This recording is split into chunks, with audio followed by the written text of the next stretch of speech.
Well, I think people have that experience with a lot of things that we either think or even know is good for us. Mm-hmm.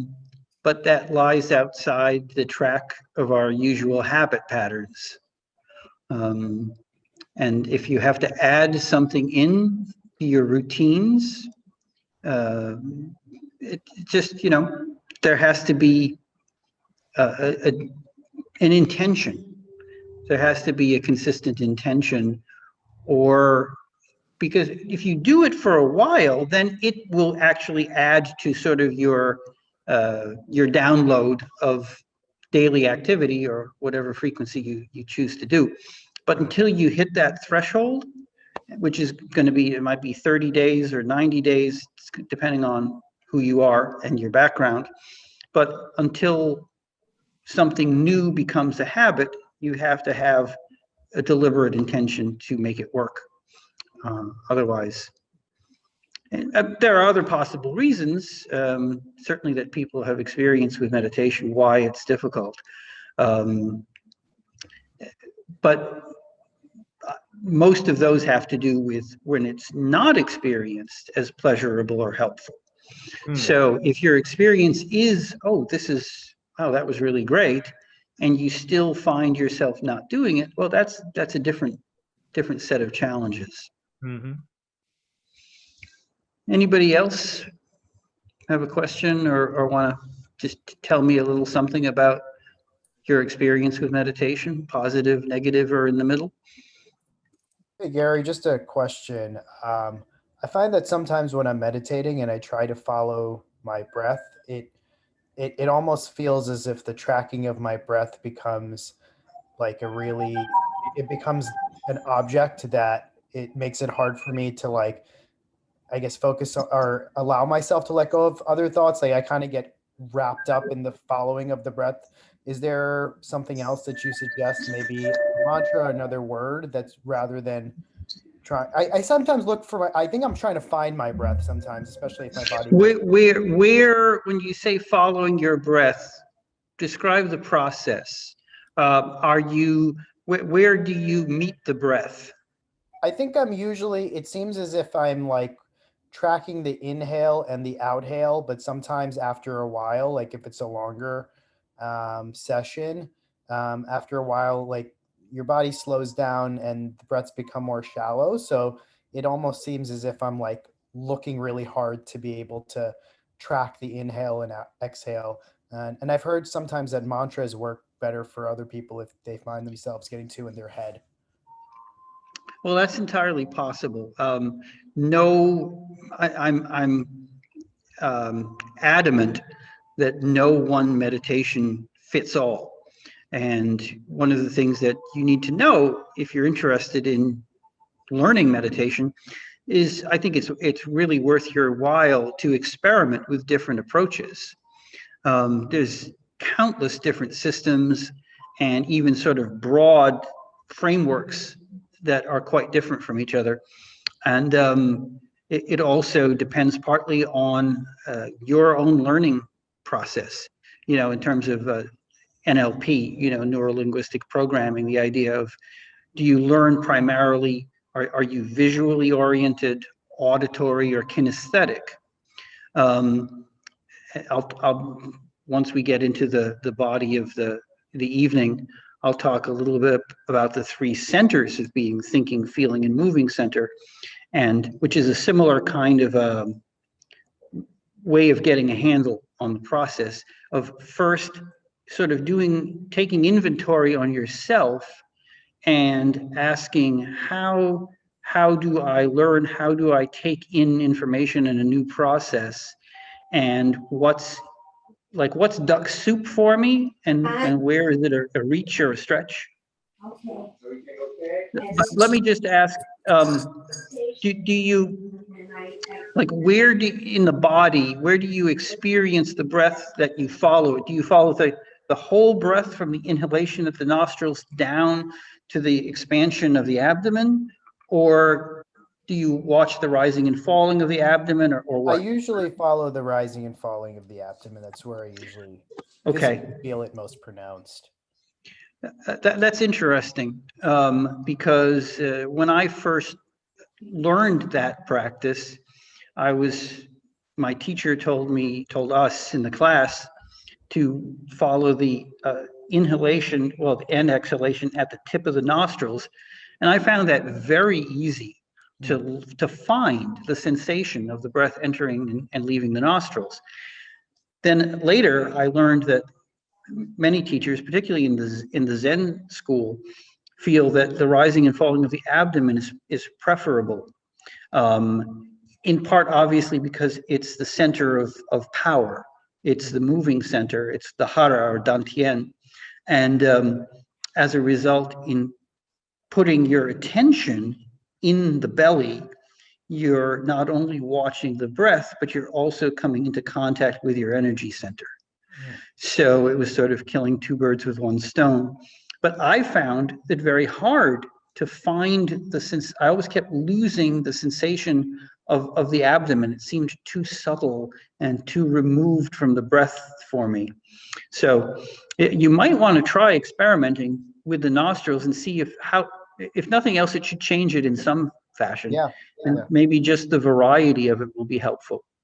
The Buddha also taught a way of what he called the full awareness of breathing, which is to actually experience the totality of the breath in through the nostrils, down, and you follow the breath as it moves down into the body and into the abdomen with the rising, and then you follow it back out, back up and out again through the nostrils. So you have a complete awareness of the total in-breath and out-breath. That's another way that you can approach it. And I would say play around with those. And if you still feel dissatisfied with the experience, then think about trying a different approach. We'll be doing a guided meditation a little bit later in the hour, which is a completely different approach. And you can see what you think of that. Just a little bit of introduction to myself and to the series. I have been interested in meditation since I was about 12 or 13 years old. And my first meditation teacher, depending on how you look at it, was either myself or a book. I grew up in northwestern Connecticut and in a small rural town where there were no meditation teachers back then. And I found a book in the local drugstore that claimed to have been written by a Tibetan Buddhist Lama, and it taught some introductory meditations. And I just loved it right from the get-go. And the one that I worked with for a year or so back then, when I was 12, 13 years old, was just inhaling and exhaling and saying peace on each inhalation and exhalation. And I remember the first time I did it, it really sent me somewhere else. And I thought, wow, this is something. This is really interesting. And that was the beginning. My first formal meditation training was in my freshman year of college with a student of Edo Taishimano Roshi, Zen Buddhist teacher. And that was where I first learned Zazen. And that kindled or increased my interest in Buddhism. And I began, I'm getting ahead of myself. I met somebody in college who had studied meditation in India with a teacher of Vipassana or insight meditation, S.N. Goenka. And he taught me that process. And one of those meditations is the guided meditation that I'll be doing with you all this evening, which I was taught as sweeping Vipassana. I've also seen the same process or a very similar one described sometimes by other teachers as a body scan, which is a pretty accurate description of it. As you probably noticed if you saw the materials for the series, This first segment, I want to talk about the role of the body in meditation, because, and one of the things I sort of want to push back against a little bit is the popular notion that meditation is a mental discipline only. It certainly is not. Now, as I said, there are a lot of different styles of meditation, and there are forms of meditation where you go into a deep inward place, where you enter into a trance state, and where you really detach from the body and from the outside world and from your own ordinary thinking processes. That is not the background that I come from, and it isn't my orientation to meditation. I also feel, particularly in making a presentation of this sort for Soberocity,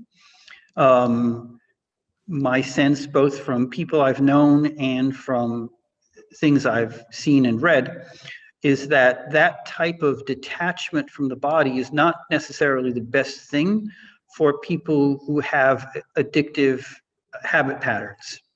And because detaching from the body and detaching from our feelings can be part of what leads people to reliance on substances or addictive processes. And I believe very strongly that coming fully into the body, using the forms of meditation that are about embodiment, anchor us in the present moment, for one thing, because the body is always in the present moment, unlike the head, and it keeps us in touch with all of the parts of who we are and helps integrate us. The body is also the foundation for meditation. It is literally the platform for it, in the modern sense. So today we'll be looking at some of those aspects of it. It's also been my experience, a lot of people over the years have said to me, oh, I've tried to meditate and I just can't. I can't get the hang of it. And I've noticed that there were some repetitive patterns to what I was hearing, one of which is, oh, my mind will just not shut up. It's a very common one. And sometimes I would say, well, who told you it should?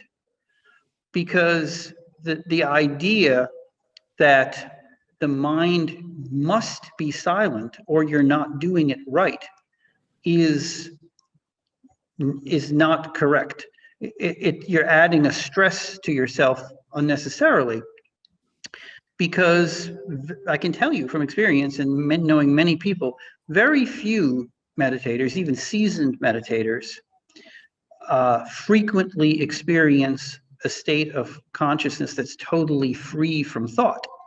It can happen, but you can't intend it. You can't seek it out, because what do you seek things out with but thought, but the mind? So it's in the nature of things that it can happen, it can arise of its own, and it's beautiful when it does, but you can't sort of sneak up on it and capture it with the mind. So the best thing to do, I have found, is rather than seeking a quiet mind, is to simply step back from your thoughts and allow them to be what they are, with awareness, with attention, witnessing them without trying to push them away, trying to censor them or stop them, but also not chasing them, not going after them and unpacking them. So that's one remedy for that. But I also find actually more effective, for me at least, because I have a very busy mind, is using the body as the object of meditation. As soon as you merge the mind with the body, the mind tends to slow down. And another point that I want to raise is that expecting to go from your ordinary daily routine in which the mind is active with things of the world and emotions about what he said, she said, the boss did, and that you're suddenly going to, okay, now it's time for my meditation. You're going to sit on your mat or your chair, and the mind is just going to magically become quiet and peaceful is, well, good luck with that. If that happens, wonderful, and I'm not saying it can't, but if you were in a car and you were driving at 80, 90 miles an hour, and you wanted to come to a full stop, you would not try to achieve a full stop by stomping suddenly as hard as you can on the brakes, or at least I hope you wouldn't, because that's not going to work very well. It's dangerous, and the car is not going to come to a full stop. Why not? Because it has momentum, and the momentum, it's the laws of physics. The momentum will continue even if you hit the brakes. Works much better if you pump the brakes gently and slow down. The same thing applies in meditation.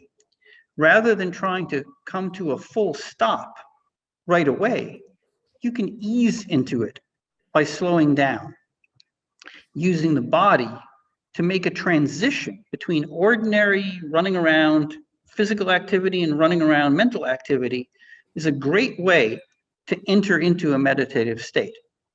You can do that through something like yoga or Tai Chi, or even simpler exercises like walking meditation. If we were doing this in person and I could see you all in the room getting up and walking around, I would work with that and show you some of the walking meditation practices that I've learned. Since I can't do that this evening, since we can't do that, I'll simply say the simplest approach to walking meditation is to simplify it. Rather than trying to do anything fancy with the hands, as in some systems, just take 10 minutes, 5 minutes, 10 minutes. If you have a quiet place with a bit of room to walk around, and just walk about 20% slower than you normally would in a kind of slow walk. Just slow it down a little beyond what would be a natural walking pace, and just let your arms hang at your sides, not like limp noodles, but not stiff or controlled either, just naturally at your sides. And direct your attention, place your mind in the soles of your feet, and feel the movement as your feet contact and leave the floor as you walk. Direct your gaze about 6 to 8 feet ahead of you, with your eyes a little bit downcast, so that's easy to do. And then just move in a circle, or a square, or a rectangle, or whatever the shape of your space is. And you'll find, I think, if you do that for a little while, and then just letting go of thoughts as they come up, and keep redirecting the mind to the actual physical process of walking, the sensations in the body of walking. And don't be rigid about, oh, I've got to keep my mind on the soles of my feet. That's your primary focus, but you also want to have a kind of background awareness of the whole body, and particularly of that belly region, which is your moving center. That's where all of your physical movement emerges from. So if you have that sort of background sense of your whole physical presence, your whole body, and then gently direct it into your lower body, from the abdomen through your legs down to the feet, and take gentle note of that process of walking.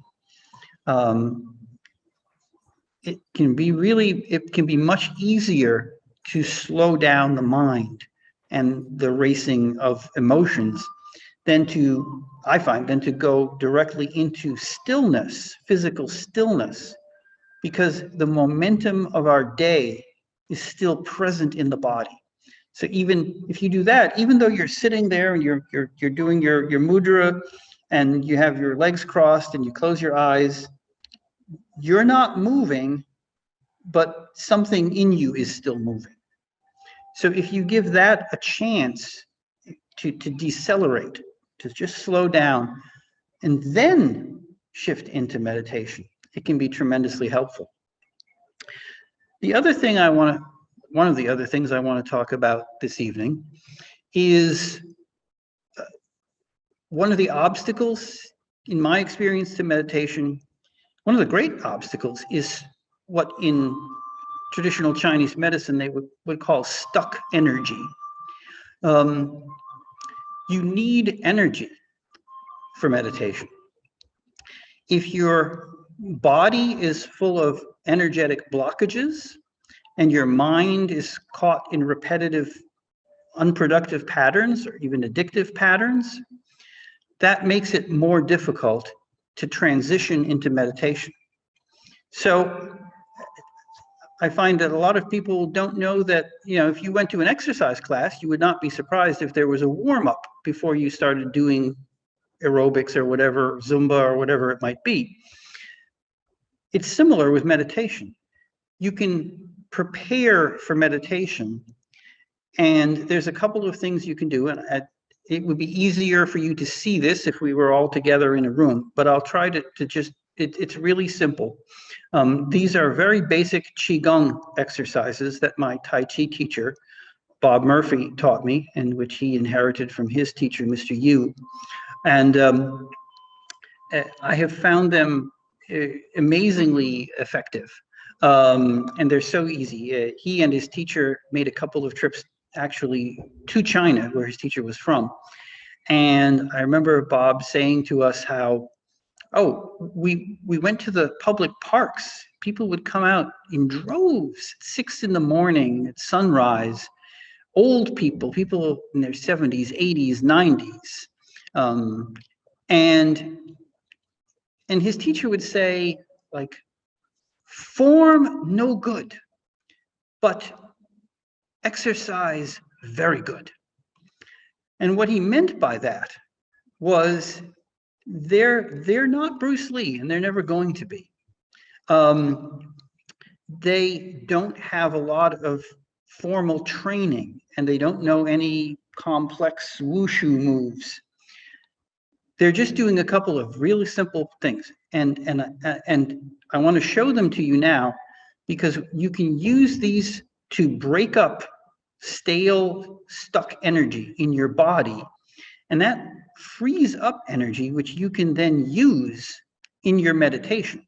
So I'm going to get up from the chair. I hope the view here is workable, and I'm going to have to move the chair so you can see me. Bear with me for a moment, and we'll give this a try. So the first thing that you might want to try is just shaking it out. Before I do my Tai Chi, I like to just do a couple of simple, I put my feet about shoulder width apart, and then you can just do some simple movements to get some energy flowing in the body. You can start just shaking the hands, but you initiate the motion. You don't just move the hands like from the wrists. You initiate the motion from the shoulders so that you get a good shake.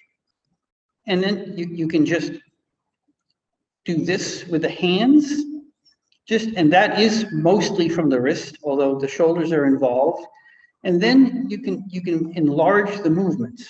And then you can bring the legs into play. And you can start, and you can just do it this way, and then you can do it this way. And the whole point is to just get some life into the body, to start breaking up that stuck energy. You don't have to plan it out. You just do whatever comes up. You can start enlarging the movements. You can swing your arms like this. And then there's one, because we store a lot of tension in the neck and the shoulders. So you bring your feet in a little bit, put your hands by your side, and then you come up on your toes. And as you come up on your toes, you raise your arms up above your head, and then you bring the tips of your fingers down here and here on the sides of the neck. And that you hit a pressure point, and it helps to open up some of the tension that we all tend to hold in this region. And then you also want to address the lower body, which is really the heart of the matter. And so this, you can't see my feet, but you want to shift your weight, if you can, into one leg, one foot. I'm shifting my weight into my right foot now, so that you can bring the other leg up. And then you just shake that out. If you can't maintain single weight, you just shake from the ankle a little bit, and you switch sides and do the other side. And once you've done the small movements, then you can do bigger movements like this. And just, you kick that out. And then there's a process that involves touch, which is also a form of Qigong. In Chinese medicine, the exterior hard surfaces of the body are said to be the yin, the yang surfaces, and the soft interior parts are yin. So you want to hit the hard exterior yang surfaces like this.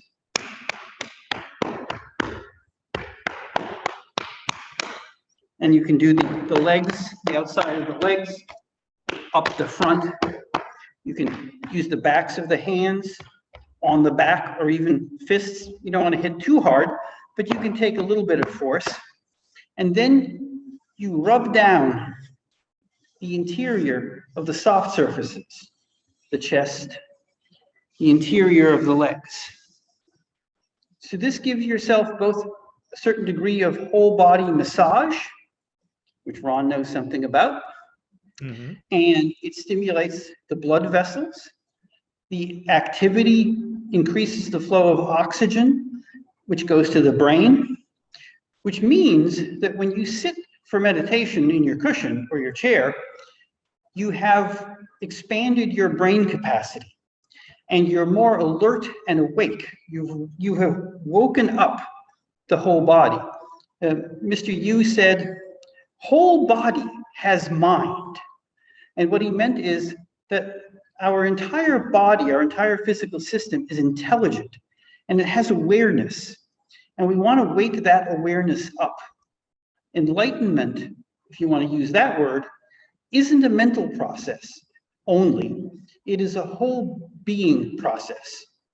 And it integrates the three principal centers of being: the thinking, feeling, and moving center, or the head, the heart, and the gut. So in each of the segments in this series, I'll be addressing one of those centers, putting the spotlight on it more. Today it's the body, or the moving center. But of course, we're one thing, so all of them affect each other.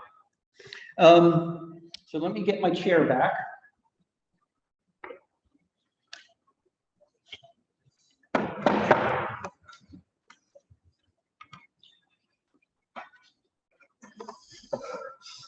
Okay. So I have found that doing that kind of process before I move into quiet meditation is really helpful. As I've said for years, that one of the things that made a real difference in my own experience of meditation was when I first started taking Taekwondo, which is basically Korean karate, and that nothing had taught me as much about meditation as learning to kick and punch, because it changed the dynamic of energy in my body. And when I then returned to meditation, I was like, oh, this is everything is different now. it had been refreshed. And one of the things I learned is that you can use meditation to basically reboot your sense of self. You can refresh almost very much the way in which we might refresh a computer. You know how sometimes you're working on the computer and you're like, it's like it's stuck. It's just like, you know, and you call up your smart friend who knows more about these things than you do, and they say, you got to just refresh the program. It's got some piece of information is stuck in its little brain. We're a lot like that. And these kinds of simple practices can really help do that, help open the system up so that we can get a fresh start. So I want to now move into the guided meditation with you, if you're up for that. And Tim, I will see if how this experience is versus what you've said about the breath. So at this point, I'd like to ask you all to assume a comfortable position. And really, the only requirement for that, you could even do this standing, but I think it's easier if you're sitting down. And there are forms of standing meditation, which we could certainly talk about as well. But in the interests of the limits of time, I'll introduce this in the form in which I was taught it, which was as a sitting meditation. And if you were standing, whether you're standing or sitting, the starting principle is the same, which is to have a reasonably straight spine, not rigid. This is not like a military posture. You want a straight but relaxed spine. And you want to imagine that there is an invisible cord attached to the top of your head, to the very crown of the head. And it's pulling you gently up towards the ceiling so that there's a natural extension upwards from the head. At the same time, you want to relax the shoulders. You want to let the tension slide off the shoulders, drop. And the rest of your body drops down. So the head sort of floats up like a balloon, and the body, you might imagine, kind of sinking down into the earth. If you're standing, then there's some stuff that deals with the knees and all that you have to, but since we're sitting, that doesn't come into play. Then close your eyes about 3/4. You want to, you're welcome to close them all the way. There's no reason not to, except that a lot of people say that if they shut their eyes completely, they're more prone to either fall asleep or go off, zone out, daydream, or sort of lose contact with the meditation. And they find that having your eyes open just a little bit so that if you focus outwardly, you can see part of the room, but then sort of forget the room, works a little better. So experiment with that. With all of these things, I encourage people to play with them. Have fun with this. Don't think of meditation as work. I remember a few years ago seeing Paul McCartney on television, and he said to his interviewer, he said, well, you know, musicians don't work, we play. And I thought, that's great, right? And that's exactly the attitude, the spirit that I want to encourage you to bring to meditation. That this is not bad tasting medicine that's good for you. This is something that, if you approach it right, is naturally pleasant, enjoyable, enlivening, and even fun. And experiment with it. I had teachers who said, you know, sit straight for 45 minutes and don't move a muscle. like, well, I can do that, actually. It was helpful. I learned how to do that. But I also learned that if you scratch your nose 25 minutes in, the Buddhas don't descend from heaven and punish you. So I invite a certain amount of relaxation in your approach to this. So take that posture, close your eyes, and just come into contact easily and naturally with your whole body. Just get a general sense of where you're at physically at this moment. Feel your contact with the floor or the chair that you're sitting on. The contact of your feet with the floor if you're sitting in a chair.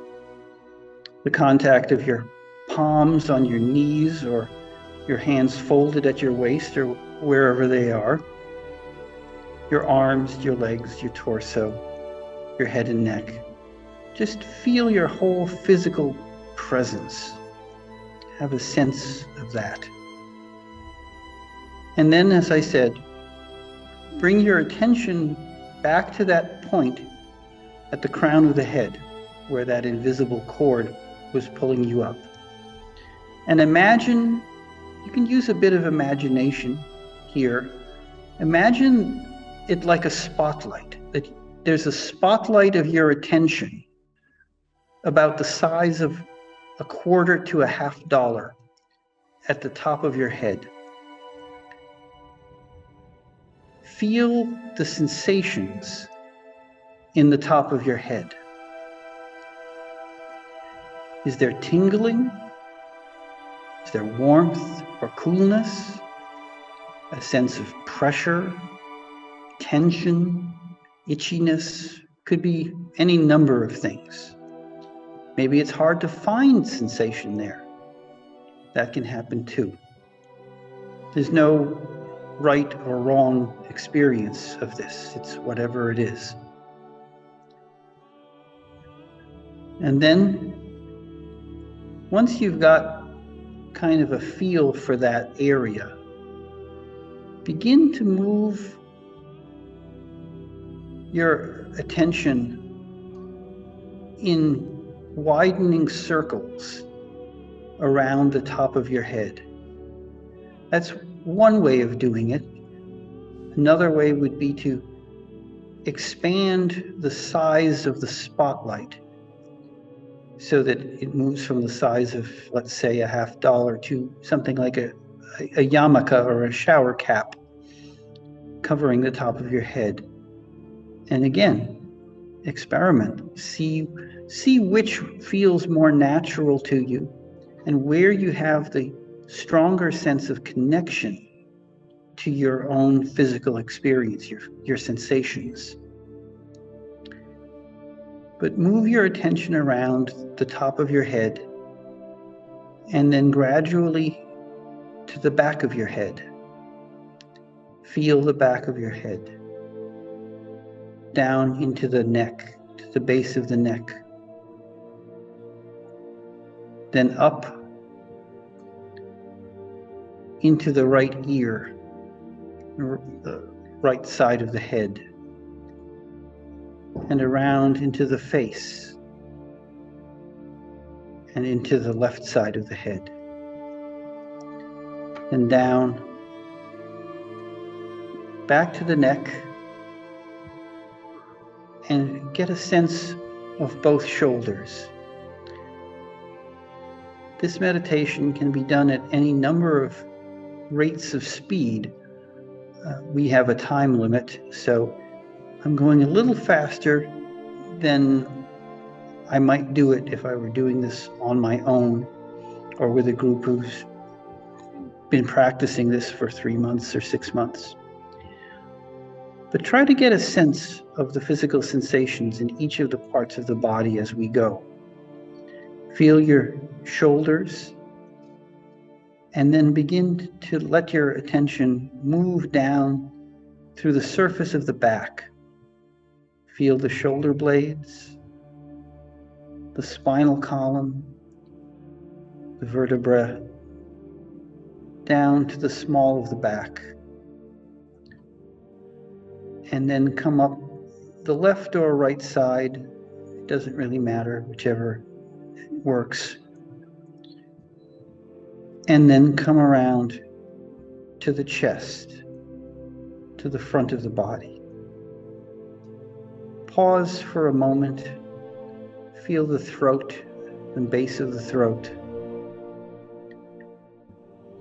chest, the stomach, and then the other side of the torso. Then bring your attention once again back to the base of the neck, and then let your attention divide and move through both arms, left and right arm at the same time. Have a sense of both arms.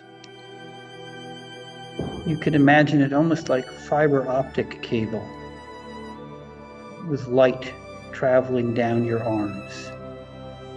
And that's your attention. Noticing the sensations in the arms. Feeling the hands, the backs of the hands, the fingers, and the palms. Then travel back up the arms to the base of the throat, and let your attention drop through the interior of your chest down into the abdomen. And you have a sense of the abdomen, how it's moving with your breathing. Can you feel your heartbeat? Can you feel vibration in the body? And begin to drop the attention into the whole pelvic girdle. Be aware of the buttocks contacting the seat. And then gradually move your attention into the tops of the thighs. And as you did with the arms and the hands, develop a sense of your legs, the presence of your legs, the sensations in them. Feel your knees. If your hands are on your knees, notice that. And down into the calves. There may be changes in temperature in different parts of your body. Notice that. Just gently notice whatever is present without too much commentary. Feel the ankles and the backs of the feet, tops of the feet, the toes, and then the soles of the feet. You might want, especially if you do this taking a bit more time, to let your attention rest at the center of the soles of the feet. There is a major energy center in that spot. In Chinese, it's in the Chinese tradition, it's called bubbling well. It is the energetic point at which we contact the energy of the earth. It is part of how we root and ground in the martial arts, particularly the internal martial arts, but also in standing meditation. And it would also be applicable in yoga. That's one of the places you might want to rest your attention. And after you've done that for a little bit, gently allow your attention to rise back up through the body, through the legs, like a bubble rising under the water to the surface. Bring it up through the thighs, into the abdomen, up into the chest.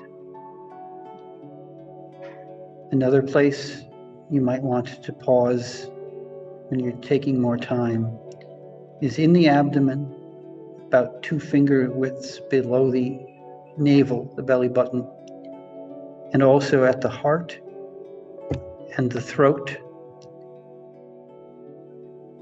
maybe a little bit between the eyes in the brow, and then again return to the top of the head where we started.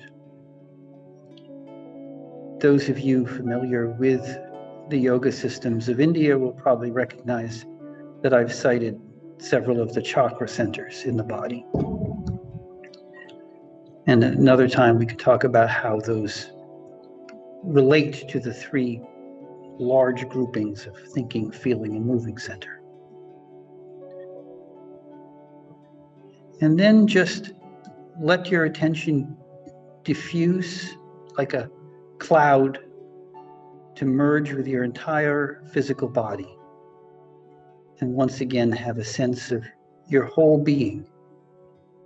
And if you want, you can imagine 3 spheres, one in your head, one in your chest around the heart area, and one in the belly.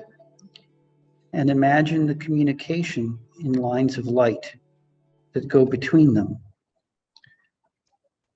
We now know that there is neurological communication between brain and heart and belly. In fact, the abdomen, the guts, our guts, have about the same number of neurons as the brain of a dog or a cat. And the stomach is sometimes called the second brain now in some studies. And then let go of the meditation gently, gradually, and when you're ready, open your eyes. But that isn't the end of the meditation. Don't make a sharp division. Instead, release the meditation, not in the sense of, oh, well, that's over, but in the sense of letting it move out to now embrace the room, the space that you're in. So that there's a kind of balancing or equalizing of your attention between yourself and your world. So I thank you from the bottom of my heart for coming and being willing to share this little 1-hour journey together. I hope you'll come back for the part 2.